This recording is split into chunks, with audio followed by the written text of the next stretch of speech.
Welcome to the Redline Report, powered by HireMaster. I'm Catie Wood, and today we're focusing on diesel prices, Hurricane Nicole, and more. Let's go.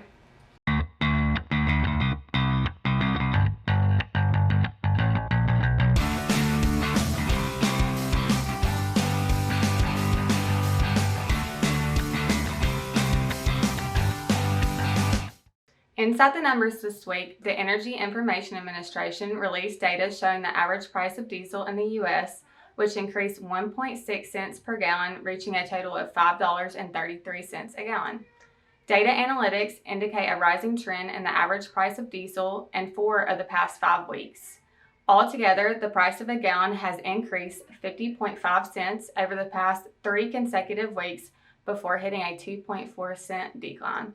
Out of all 50 states, California reported the biggest decline in diesel prices. However, the Golden State still has the highest priced diesel in the country with an average of $6.19 a gallon. EIA records indicate that a gallon of diesel will cost a driver $1.60 more than what they paid for diesel this time last year. The Journal of Commerce Truckload Capacity Index, which measures capacity based on truck counts at publicly owned truckload carriers, has remained at its highest level in more than 10 years. According to the JOC research, the third quarter marked the 4th consecutive quarter in which the quarterly JOC Truckload Capacity Index remained above 90. This reading indicates, quote, a continued strong demand for high volume, contractual truckload service, end quote. The index decreased to 92.8 in the third quarter, down from 93.2 in the second quarter. The index first topped 90 in the fourth quarter of 2021 with 91.2 and fell to 91.1 in the first quarter of 2022. As in the case in every freight cycle, the market eventually becomes flooded with capacity, causing rates to plunge. Rates drop in the spot market first, followed by contract rates, which is the case as carriers, freight brokers, and shippers negotiate new contract rates heading into 2023. As spot rates hit a new floor in this cycle and contract rates continue to follow this downward trend, the FreightWaves Outbound Tender Rejection Index hit a new low for this cycle. Sitting at 4.28%, the index reflects that carriers are accepting more freight from shippers, knowing it's the best freight they will receive. As Jamie Teets, CEO of Transportation One, stated, quote, this allows for fluidity and contract pricing that promotes higher level of primary tender acceptance, carrier performance, and in turn overall shipper satisfaction, end quote. According to many of the largest freight brokers, including C.H. Robinson, freight volumes remain steady in spite of the decline in rates, an indication that there is too much capacity in the market while consumers continue to spend heading into the holiday season.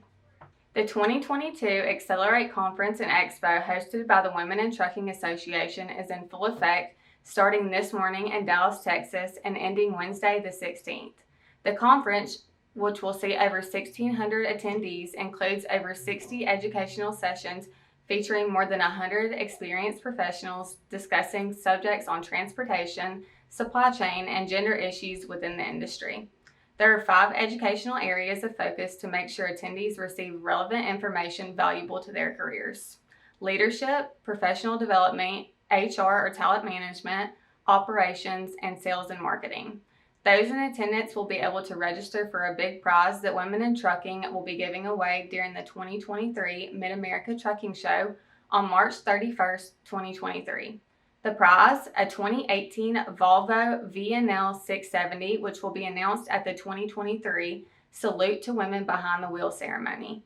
Applications will be accepted during the conference, and the keys to the 2018 Volvo will be handed over to one member of the Women in Trucking Association in March. In the news this week, Georgia Governor Brian Kemp has extended a gas tax holiday.